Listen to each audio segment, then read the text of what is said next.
It was a chilly evening in a quiet town where the wind carried the scent of pine and distant chimney smoke.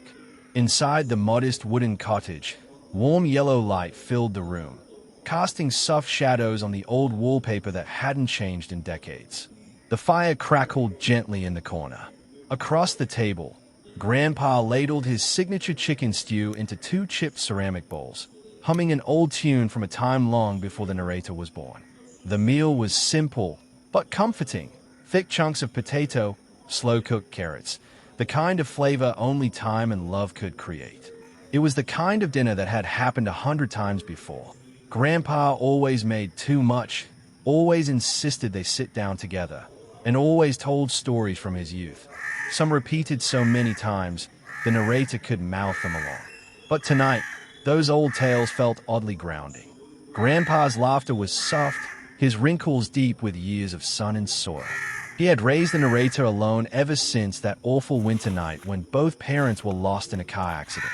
Since then, Grandpa had been everything: mother, father, guardian, and friend. His hands were rough but steady, his advice firm but kind. Trusting him had never been a question.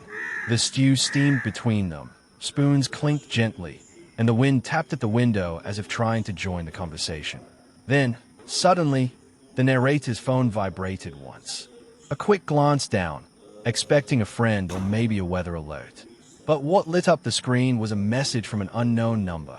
The text read, "Get up and leave. Now, don't say anything to your grandpa." The words hit like ice water. Heart racing, the narrator looked up. Grandpa was still talking about a childhood dog, unaware.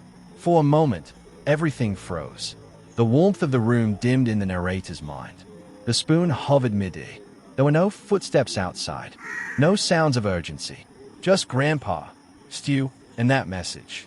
And something, deep, primal, said to obey. The message burned into the narrator's mind like a sudden fever. Eyes still on the screen. Their heartbeat thudded unevenly in their ears, drowning out the warmth of Grandpa's humming. It made no sense. Who would send such a message? And why now, during dinner, of all times? The very idea felt absurd. Yet, the tone. There was something bone-deep urgent about it. Something raw and stripped of pretense. They looked up slowly. Grandpa was humming to himself, still swirling the ladle in the pot, adding a pinch of pepper like he always did halfway through. His face was relaxed, unaware, peaceful even. Everything looked normal. Too normal. That, somehow, made it worse. A wave of guilt surged. This was the man who had given up everything for them, who never missed a school recital, who nursed them through flu seasons and heartbreak. Walking out without a word felt like betrayal. What kind of grandchild did that? But then again, what if they didn't? The words echoed again. Get up and leave. Now, don't say anything to your grandpa. Not leave later. Not talk to him first. Just leave. Now. Their stomach churned with suspicion. Was it a prank? A scam? Some twisted joke? But the phone number was hidden. No history. No details. Clean. Deliberate. The kind of message that wasn't just a mistake. 1,000 thoughts swirled. Maybe the sender had confused them with someone else. Maybe Grandpa was in danger. Maybe they were. Maybe this was some elaborate trap. But for what? Nothing in Grandpa's demeanor suggested danger. And yet, the tension in the air had changed. It was like a stillness before a storm. You couldn't see it, but you could feel it deep in your bones. With a deep breath, the narrator stood. Calmly, no sudden movement, no raised voice. Just placed their spoon down with care, pretending to check something on their phone. "I just need to take a quick call," they said, voice steady. Grandpa looked up, concerned but not alarmed. "You okay?" he asked. "Yeah." The narrator nodded, offering a practiced half smile. "Just a work thing." They walked toward the door, each step somehow heavier than the last. Reaching for the knob, heart hammering now, they glanced back one last time. Grandpa was stirring the stew again, softly humming. Then the door closed behind them. The cold air hit like a slap, sharp and biting. The narrator stepped onto the porch and instinctively pulled their jacket tighter, breath clouding in the winter night. The door clicked shut behind them, muffling the gentle hum of Grandpa's voice and the clatter of dishes. Outside, it was unusually quiet. Too quiet. Normally this street buzzed with familiar life.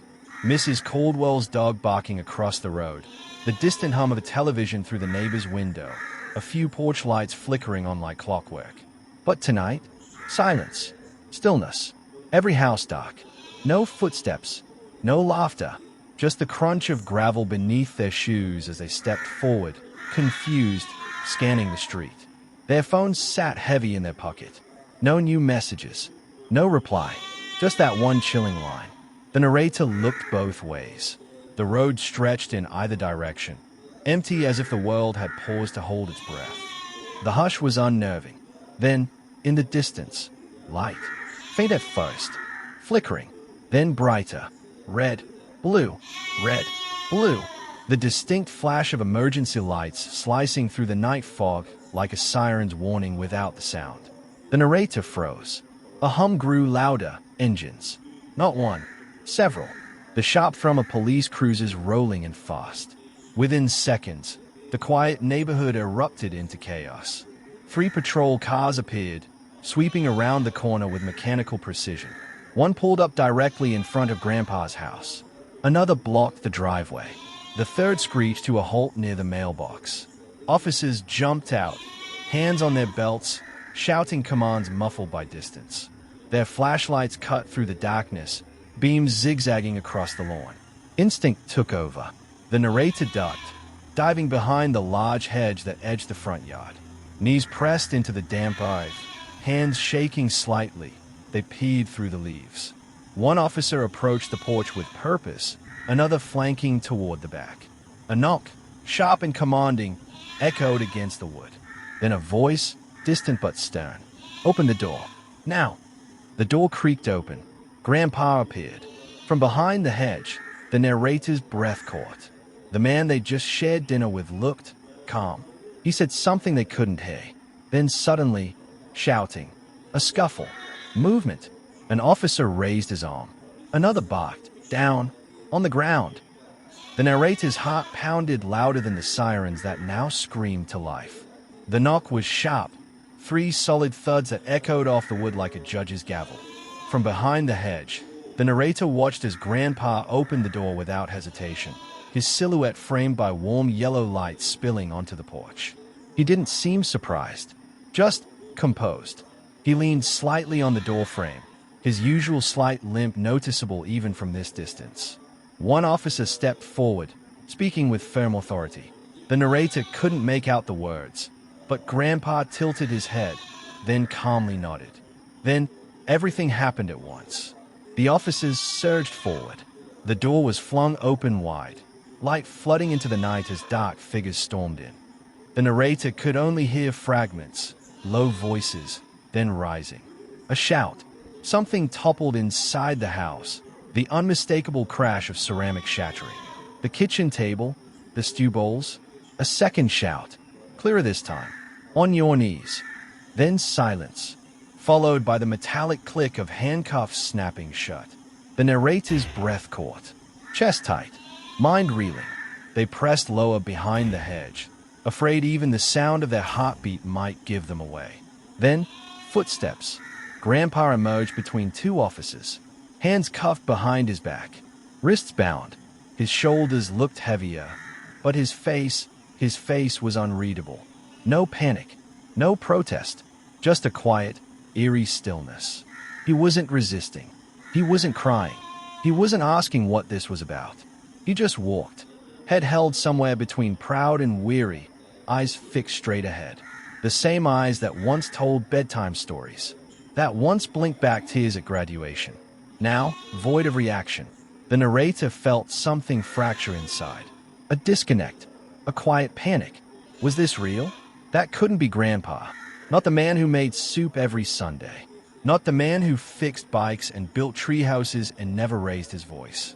But there he was, led down the porch steps in front of the world.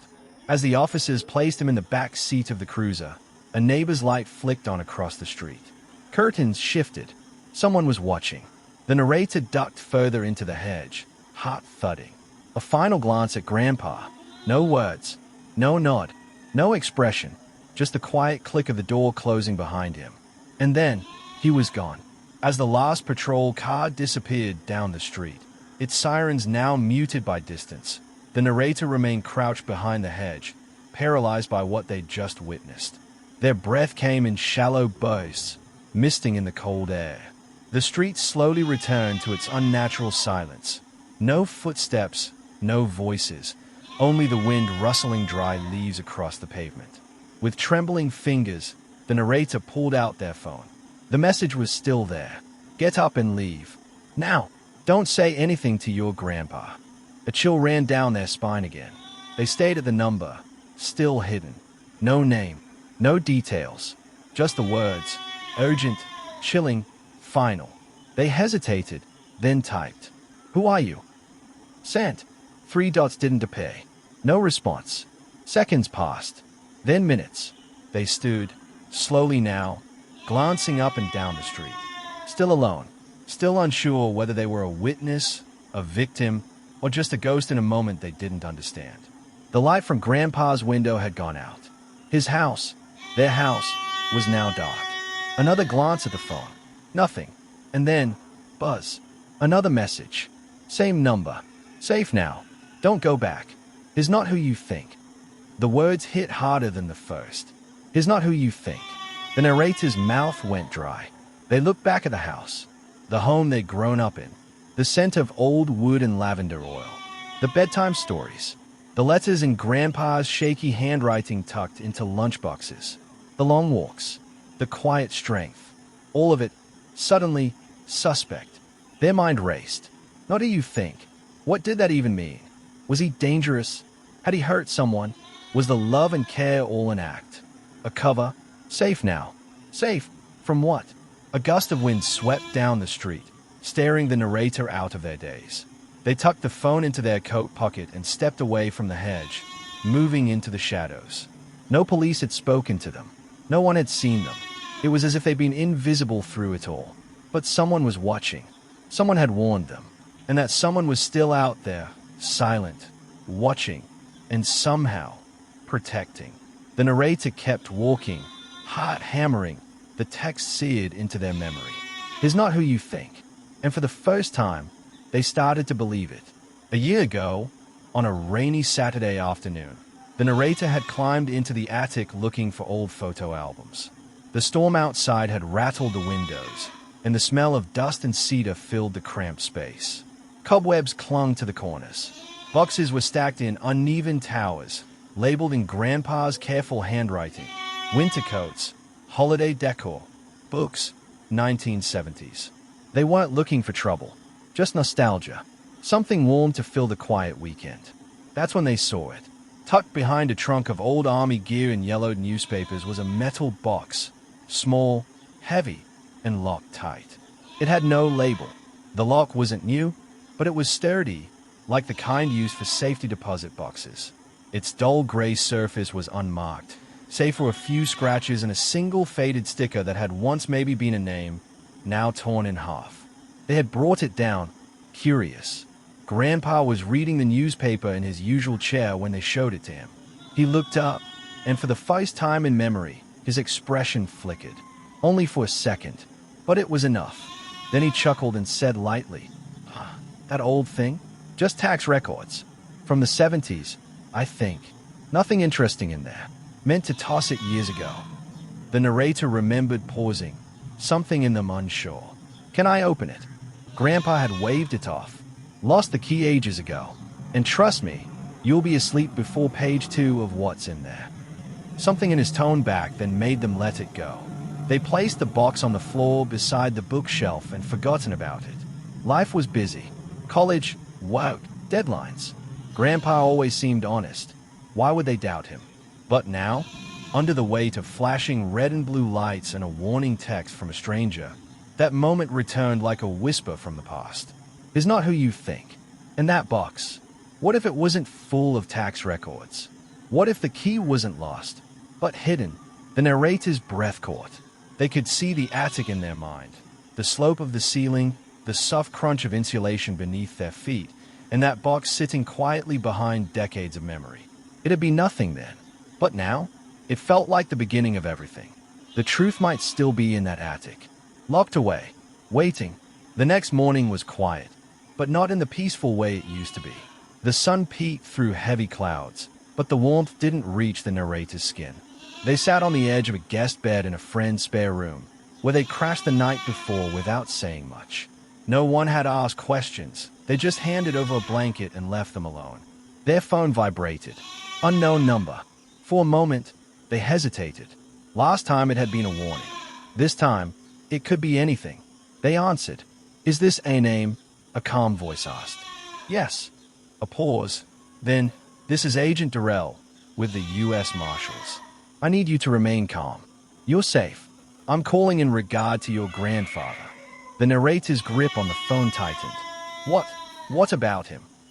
"We've been monitoring him for years," the agent said. "Last night, after receiving a credible tip that he might attempt to flee, we made the decision to move in."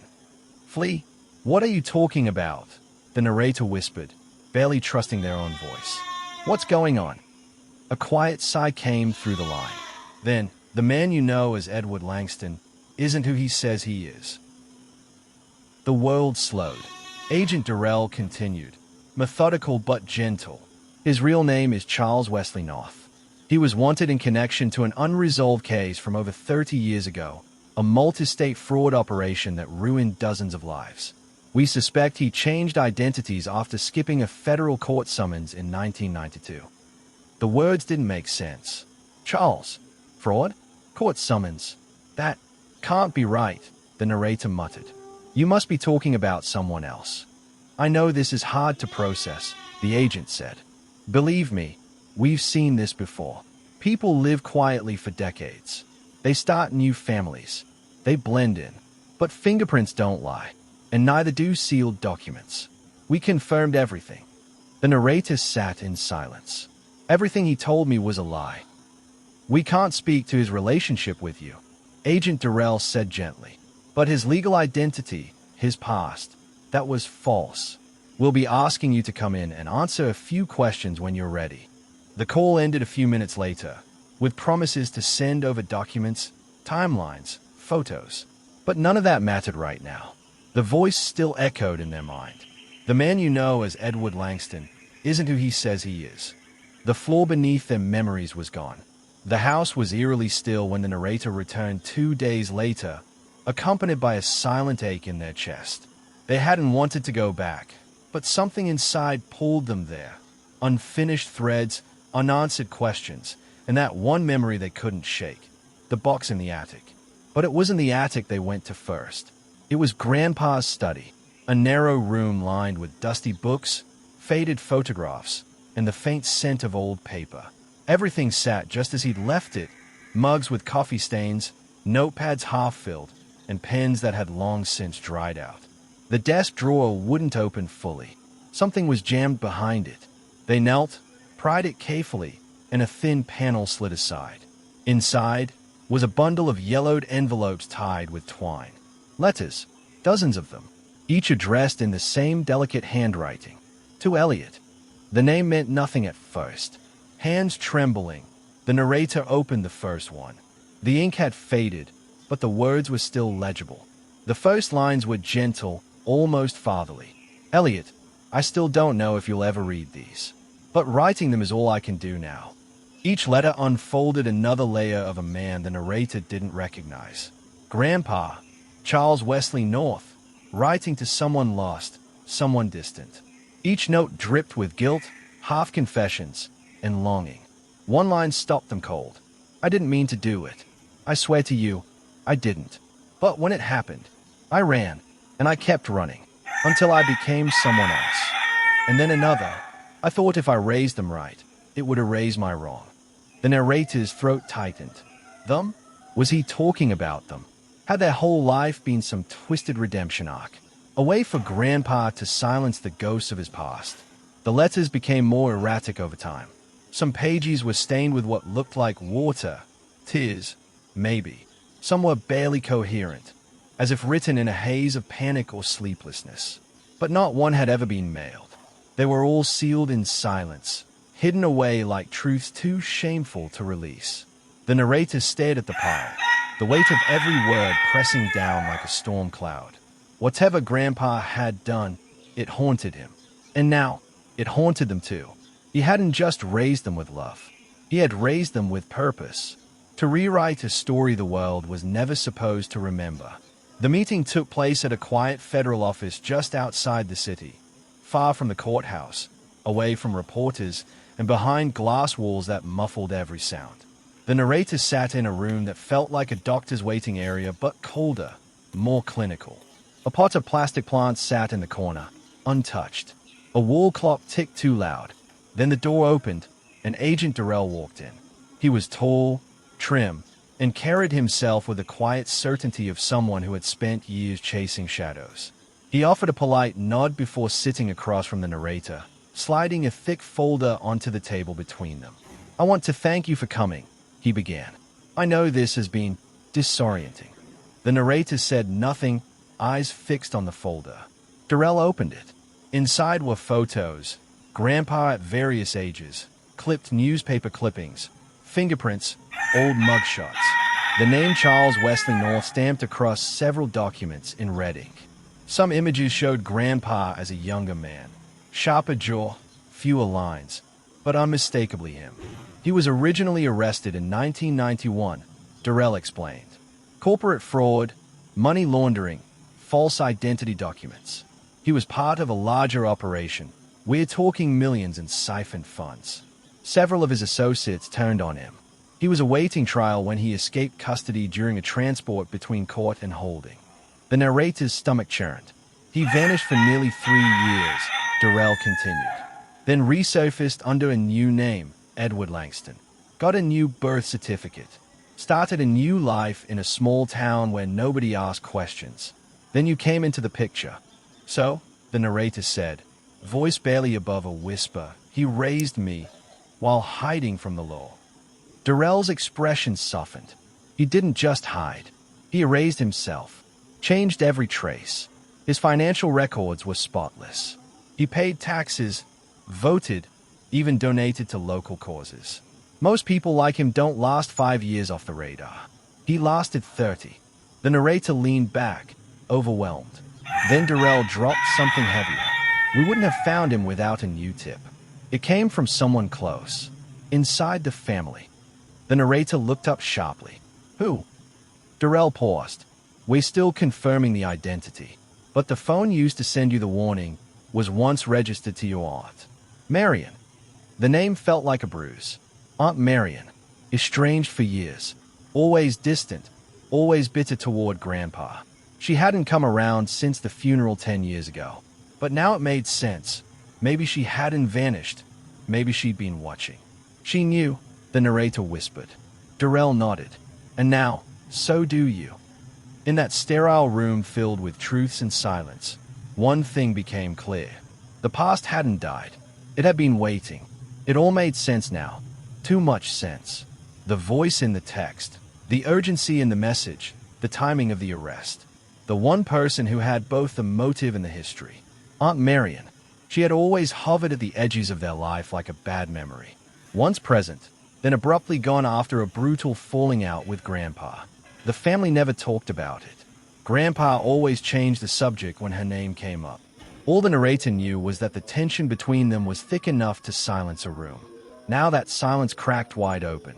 The narrator sat alone that evening, the folder from Agent Durrell beside them, and stared at the contact list on their phone. Marion's number hadn't been saved in years. But when they typed the unknown digits from the first text into a search app, a contact suggestion popped up. Marion North. Their fingers trembled. A strange blend of anger and awe flooded in. She had known. All this time. She had watched from afar, connecting dots no one else had seen. She hadn't disappeared out of resentment. She had vanished to investigate, to expose him, and she'd used him to do it. The narrator opened their messages again. The first one replayed in their mind like a scene from a dream. Get up and leave. Now, don't say anything to your grandpa. Followed later by, safe now, don't go back. He's not who you think. She'd been the voice in the shadows, the hidden guardian, the one who waited until the last moment to pull the thread. Had she done it out of justice, vengeance, or something else entirely? The narrator thought back to their childhood, hazy memories of Marion arguing with Grandpa, her sharp voice cutting through the house, her accusations never fully explained. And then one day, she was gone. Vanished, it seemed. Now it felt more like she had exiled herself to dig. And dig she did. For years, she had unraveled a secret the rest of them didn't know existed. And in the end, she hadn't come knocking. She had sent a text. Anonymous. Cold. Effective. The narrator didn't know whether to thank her or hate her. All they knew was, the betrayal hadn't come from a stranger. It had come from blood. The days that followed moved like a dream, the kind where everything feels both too slow and too fast. News of Grandpa's arrest spread quickly through the town. Local papers ran headlines like "Beloved Elder Revealed as Fugitive" and "Edward Langston was Charles Wesley North all along." Neighbors whispered on porches. Church members offered condolences wrapped in confusion. The man who mowed their lawns, fixed their mailboxes, brought soup when someone was sick, was now the subject of a federal case. The narrator walked through town like a ghost. Old friends looked at them differently now. Pity in their eyes. Or worse, doubt. As if they'd known. As if they'd been in on it. They hadn't. All their life. Grandpa had been a symbol of steady warmth and structure. Now, that image collided violently with a stranger who had once stood in a courtroom, accused of fraud, escape, betrayal. Two versions of one man. One loved, one hunted. The narrator didn't know which one was real. They visited him a week before the trial. The county jail felt colder than the weather outside. White walls, gray chairs, and a pane of glass between them. Grandpa wore an orange jumpsuit, but his eyes were the same. Calm, steady, lined with age and something deeper now. Surrender. He picked up the receiver and gave a soft smile. "I was wondering when you'd come." The narrator didn't smile back. After a long silence, Grandpa spoke again. "I always knew the truth would find me," he said gently. "I'm sorry you had to." The words were simple, but they landed like stone. There was no defense in his voice. No excuses, just a quiet sadness. A man who had finally stopped running. The narrator searched his face for something. Remorse, regret, hope. Anything. But what they saw was harder to name. Love, maybe. The kind of love that builds treehouses and stays soup. But beneath it, an ocean of guilt that had never stopped rising. "I raised you to be better than me," he said softly. "And you are." They didn't know what to say. The glass between them felt heavier than walls. When they left the building, the sky had turned gray again. The wind carried whispers of winter. And somewhere in that cold, a legacy was being rewritten. Not erased, but redefined. It happened quietly. 3 months before the trial date, on a cold morning when the sky was still half asleep, the call came. A heart attack, they said. Peaceful. No struggle. He never even opened his eyes. The narrator sat alone when they heard the news. No tears came at first, just silence. A kind of numb stillness that wrapped around the ribs like heavy fabric. Grandpa was gone. Not convicted. Not redeemed.